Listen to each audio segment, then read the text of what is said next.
It is a story worth telling. I've been to a lot of different boat shows around North America. Vancouver is quite unique. It is probably one of the better boat shows.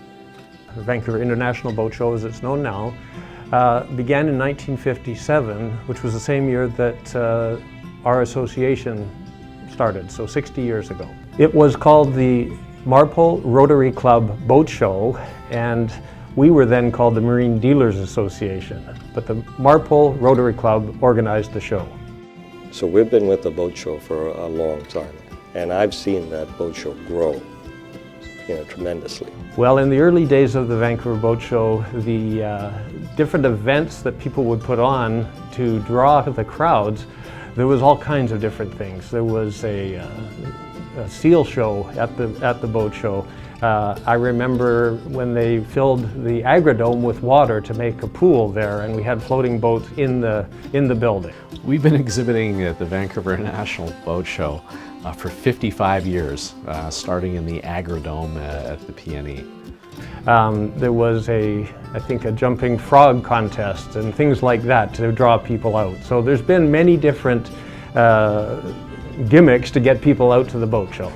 In the early years of the show, it was much more like a carnival, like a fair. There was lots of entertainment, things that were not really related to boating, and there was boats on display as part of that product mix. In the early days, the boat show was held at the PNE grounds, began with about 2 buildings and expanded out to about 6 buildings before it moved. The association did benefit from the show all the way along, but it didn't have an ownership position in the show in the early years. But it has always benefited in some ways from the show. In the 1960s, as the show grew, management of the show transitioned from the Rotary to Harmon O'Loughlin, a successful show producer based in Portland, Oregon, who eventually merged with the Canadian National Sportsman Shows in Toronto.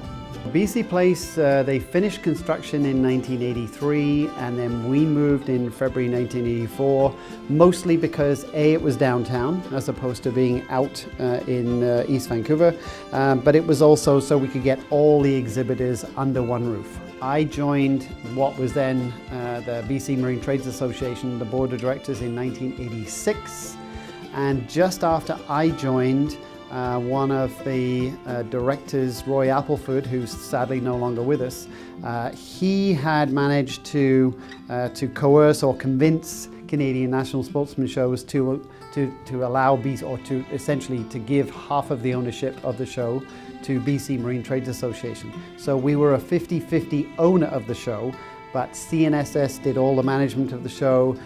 They also managed all the funds. We didn't take the profit and split it. We had to put grants in to get the money to come back to BC. It was kind of a convoluted situation, but it was, we went from no ownership to 50% of the show. So at the time, it was a great move. The board agreed unanimously that we should approach CNSS and give them an offer to buy out their half of the show.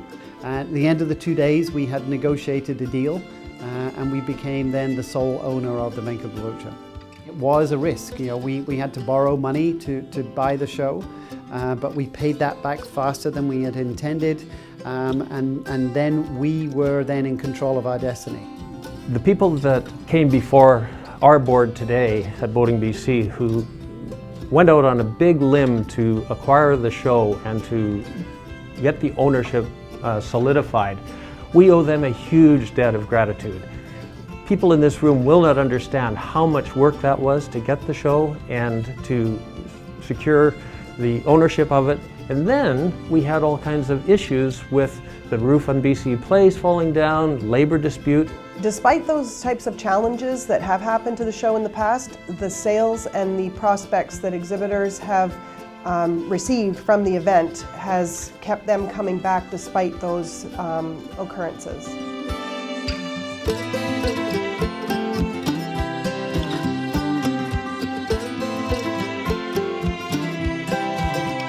Well, the growth has, the most significant part has been in exhibit space.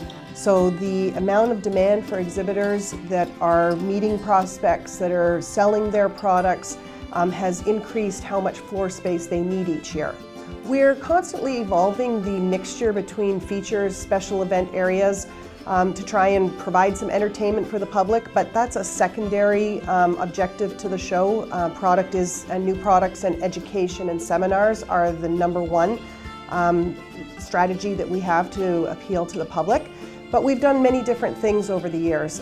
Everything from Duma, the wakeboarding dog, to bringing Marianne and the SS Minnow, dock dogs, which was a very popular feature for the public, but not for the exhibitors.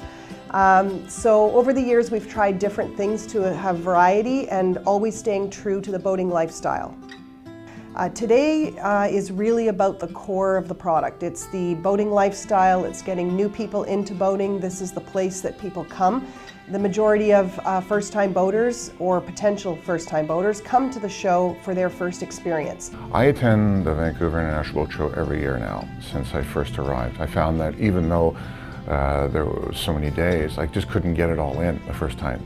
And then I'd walk away and I would be talking with friends that are also in the boating community, and they go, well, do you know about this? And then that would just sort of raise new questions. Okay, well, I'm going to put that on my list for stuff to follow up on.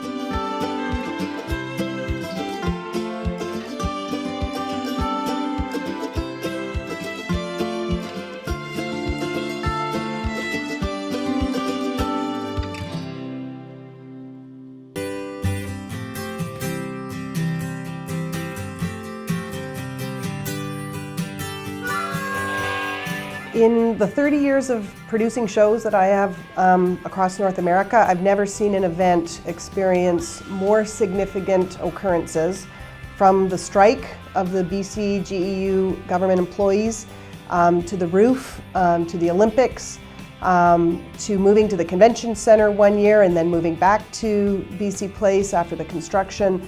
This event has incurred certainly challenges and has persevered every time and come out stronger. I think the Vancouver Boat Show is important for a number of reasons, but the primary one is to keep people excited about boating. For us, what's exciting is that opportunity to show that, to share that, to get people planning about going boating and changing their plans for the year, get them off the golf course, get them on a boat. I think the future for the Vancouver Boat Show is bright. I believe it will continue to change and evolve as boating has and as Vancouver has, but the show itself will continue to be a very popular event for the City of Vancouver and the province of British Columbia. I think the future of the Vancouver Boat Show is so strong. When I started in this business 30 years ago, there would be people that would say, oh, shows will be a thing of the past. The recession happened in the early 90s, the shows came out stronger. The recession happened in 08, 09, the show has thrived even stronger. There is a real connection for people wanting to come and see and meet the exhibitors and the members that are in the industry that sell the product, and the Vancouver Boat Show will be very healthy for a long, long time.